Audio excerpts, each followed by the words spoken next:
በመካከለኛው ምስራቅ ሰላም እንዲሰፍን ክርስቲያኖች በጸሎት እንዲተጉ ጥሪ ቀረበ። በካቶሊክ ቤተክርስቲያን በአቡዳቢ የደቡብ አረቢያ ሀገረ ስብከት ጳጳስ ብፁዕ አቡነ ፓውሎ ማርቲኔሊ በመካከለኛው ምስራቅ ሰላም እንዲሰፍን ክርስቲያኖች በጸሎት እንዲተጉ ጥሪያቸውን አቀረቡ። በአቡዳቢ የሚገኙ ክርስቲያን መሪዎችና ከተለያየ አብያተ ክርስቲያናት የተወጣጡ ምዕመናን በቅዱስ ዮሴፍ ካቶሊካዊ ካቴድራል ቤተክርስቲያን በመሰብሰብ ጸሎት አድርገዋል። በጸሎታቸው እግዚአብሔርን በአካባቢው ላሉ ሀገራትና ሕዝቦች ሰላም እንዲሰጣ ጠይቀዋል። በካቶሊክ ቤተክርስቲያን የደቡብ አረቢያ ሀገረ ስብከት ጳጳስ ፓውሎ ማርቲኔሊ ባስተላለፉት መልእክት ክርስቶስ የሰላም አለቃ በመሆኑ እንዲሁም ቅዱስ ጳውሎስ ሁለቱን አንድ አደረገ፣ መካከለኛውንም የመለየት ግድግዳ አፍርሷል፣ ጥልንም በስጋው ሽሯልና እንደ ልዩ ልዩ አብያተ ክርስቲያናት ክርስቲያኖች በአንድነት መሰብሰብና ስለ ሰላም መጸለይ ጠቃሚ መሆኑን ተናግረዋል። በጸሎት ተባብረን ሀገራችንንና መላው ዓለምን የሰላም ስጦታን በመጠየቅ ለጌታ አደራ እንሰጣለን ሲሉ መልእክታቸውን አስተላልፈዋል። ብፁዕ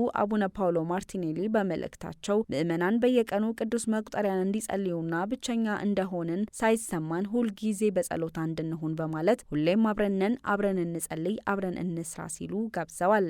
በመካከለኛው ምስራቅ በተቀሰቀሰው ግጭት ምክንያት ዓለም በከፍተኛ ስጋት ውስጥ የወደቀች ሲሆን ግጭቱ በሰላም እንዲፈታ የሃይማኖት መሪዎች ጥሪ በማቅረብ ላይ ናቸው። መረጃው የቫቲካን ዜና አገልግሎት ነው።